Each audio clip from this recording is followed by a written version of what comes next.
Hi Year 5, welcome to your Tuesday Reading for Pleasure time. We're going to read a little bit more of the You Are Awesome book that we started yesterday. Word spreads through the street that table tennis is pretty fun. And what happens in an ordinary town when someone gets something new? Yep, you guessed it, everyone wants one. Before Kid Awesome knows it, the whole area is wild for ping pong. The table tennis club at school is inundated with new members. By now, with plenty of practice, after school, most weekends and holidays, Kid Awesome is beyond good. He joins a regional team on a winning streak, and then, to the delight of his parents, their table tennis purchase, now seeming like 24-karat gold idea, his brother and everyone who has played a role in this long journey, he makes it to the final of the national championships. The match is streamed live. Kid Awesome finds himself under the spotlights and under pressure, but he's ready for the moment. He's been training hard and all his preparations are going to plan. It's a tough match, his greatest challenge yet. Kid Awesome's opponent proves to be skillful and a bit cunning, but he doesn't lose his cool. He battles hard and finds himself at match point. All of a sudden, with the audience holding their breath, he realises just how far he's come. For years now, he's been getting up early to practice and loving the challenge of improving his game. With this in mind, he serves for the match and wins. Kid Awesome punches the air. It's a dream come true. And that's the thing about dreams. They can come true. But unlike all those fairy tales we hear about, they don't happen by accident. That's where the book in your hands comes in. It's all about how we turn our dreams into something we can really achieve. Now, we're not talking about those fantasy type of dreams where your school is invaded during a zombie apocalypse. We aren't even talking about major dreams. You know, the one where you're receiving an Oscar for directing a Hollywood blockbuster, or you've been awarded the Nobel Peace Prize for your services to international diplomacy. No, we're talking about the dreams you have of landing that part in the school play, of finally getting into the athletics team, or hitting all the right notes in choir practice, or even improving significantly in the next maths test. Whatever your ambition, even if it seems out of your reach right now, this book is all about how to fulfill your potential and achieve it. This might seem like a bold promise, but there's one more thing you need to know about Kid Awesome. That boy who chose the path to becoming a champion, it was me. The Secret of Success. My name is Matthew. Some years ago, I became the British #1 table tennis player. I even represented Great Britain in the Olympics, which is worthy of a fist pump, right? Now, it would be very easy for me to pretend this was down to natural talent. I could boast that I was born with lightning quick reactions, but that would be a fib. Yes, when I won the crown, I had a reputation for speed, gustiness, and quick wits, but I cannot honestly say that I arrived in this world with a ping pong bat in my hand. My background is unremarkable.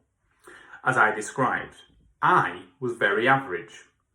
An okay kid, but with nothing to hint that I could become an elite sports person. Nothing to suggest that I could be awesome. The truth is, I had to learn the skills I needed to become the best. Not only that, I had to start from scratch. Yes, my parents were table tennis fans, which gave me a small head start over my friends, but I had to practice with passion and dedication to learn my skills.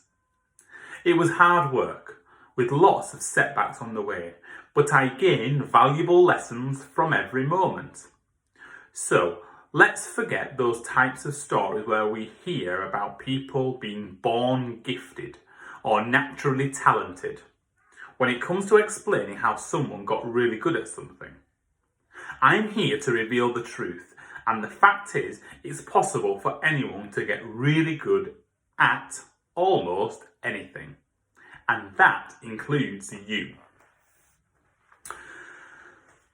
So let's break down the factors that earned me the crown as the table tennis prince.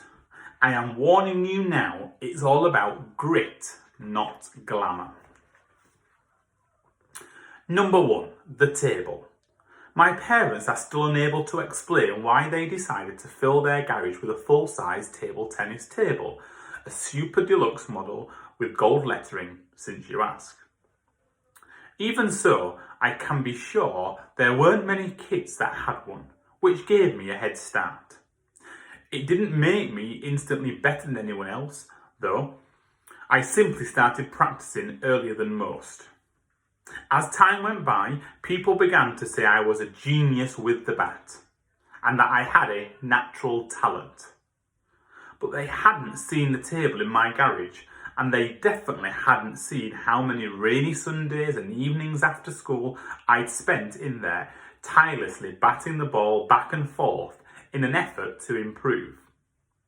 It makes you think, doesn't it? Is there someone awesome that you think is just naturally brilliant at something?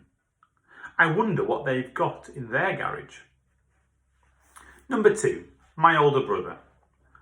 My brother is awesome, and luckily he is hugely competitive. True story, he used to make me play snooker with 3 balls missing from the table. That way, if I beat him, he could tell his friends that he hadn't really lost. He reckoned it wasn't an actual match if some of the balls were missing. Crazy times. But it wasn't just snooker. He wanted to be the best at table tennis too. And he was awesome. Did I mention that? So he became my ready to go at any moment kind of practice partner. He was as available as a 24 hours McDonald's. So with a table in the garage, we would duel before school, spend hours in the evenings whipping the ball back and forth. I can't lie, I secretly wanted to dominate each match and leave my brother begging for mercy. And I've no doubt he wanted to do the same to me. So we battled it out together, testing each other's reflexes and experimenting with new moves. Without realising it, he and I put in thousands of hours of practice, and it showed in our razor-sharp skills. Number 3, a teacher with a passion for ping pong. Chances are you can name a teacher who loves their subject. When they're all fired up about sharing their knowledge or know how to make you laugh as you learn, their enthusiasm is infectious. And before you know it, you're enjoying it as much as they are. At school, Mr. Charters was a good teacher, but it was his passion for sport that had the biggest impact on me. He had bright eyes, a black beard, and a wonderful way of encouraging you to give it your all.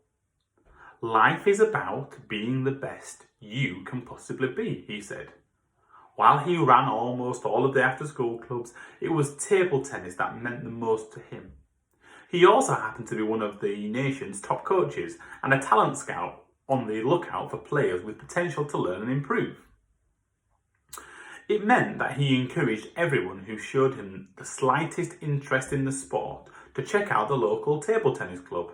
Its name was Omega. Number 4, the local club. Imagine a super exclusive centre for the finest table tennis players in the country, and then forget it. Despite having mega in its title, Omega was anything but. It was pretty much just a run-down hut with a couple of tables. It was very basic, freezing cold in winter and sweltering in the summer, but a magnet for young players like me.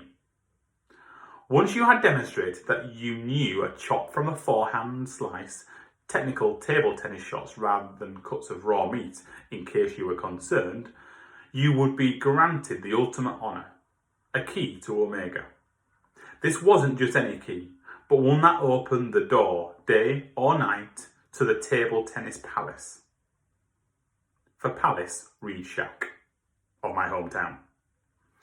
I'd like to say that I had the honour of being the only key holder, but in reality, most of the kids in the streets around mine also had one. As a result, the local area began to boast an unusually high number of prize-winning young table tennis players. Now here's something to consider. When I played table tennis for England, many of the top players in the country, men and women, came from my street in Reading. Not the surrounding area, but my actual street. That is quite weird, don't you think? About as weird as the whole cast of Harry Potter being born in the same cul-de-sac in Chelmsford. Or is it? They weren't, by the way, the Harry Potter cast. I just made that up to illustrate my point. You see, it all comes down to how you become awesome at stuff, which, remember, is what this book is all about. Lots of people seem to think that you need to be born with certain gifts or talents. But if that is true, why were so many of the gifted and talented table tennis players born in my ordinary street in Reading? It doesn't make any sense. It only starts to make sense once you realise that it wasn't their gifts or their talents that were making all these children so much better at table tennis than the children 10 streets away. Instead, it was their access to Omega, to Mr. Charters, and all of the hours they spent practicing together. Quite simply, the kids 10 streets away didn't do that. Now, table tennis might not be your thing, and that's okay. We're all drawn to different interests and hobbies. At the same time, rest assured that this book isn't simply about getting gold medals or excellent exam grades. Oh no. Whether you want to master street magic, pull off an awesome skateboard stunt, or bake the perfect cupcake, knowing that you don't have to be born gifted at these things to become good at them is really important. Once you know that you can develop your skills with practice, determination, and this one is optional, an annoyingly competitive older brother, it just makes a whole lot more sense to give something a try. So whatever you want to be awesome at, this book is here with strategies, hints and tips to fulfilling your potential and making it happen. All you have to do is take one step at a time, beginning by turning the page. This is a really interesting double page here of the book, and it's a little mind map. In the middle it says lists of dreams, and it has a variety of different things. It has music, football, playing the piano, chess, TV presenting, dog grooming, and so on. What I want you to have a go at doing, if you've got a little bit of time, is to do your own mind map of dreams. What is it that interests you? What is it that you see out there in the world that you think, actually, I'd like to have a go at that, or in the future, I'd like to use this skill to be able to do that job. See if you can produce a little mind map, a little list of dreams that you'd like to share with me. You can email, or you can post them onto Twitter, and let's share and see. Does anybody have the same interest? Does anybody want to share a career, or do you have an interest that your friends also have in terms of what you want to do when you're older? It might just be something that intrigues you. It might not be a particular job. It might just be using some kind of skill like maths, for example.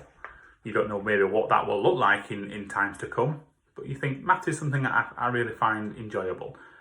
It might be that you become a teacher. It might be that you become an accountant. There's so many links between all these different things. Have a go at trying to produce your list of dreams. I'll see you tomorrow for the next Reading for Pleasure time. Have a good afternoon.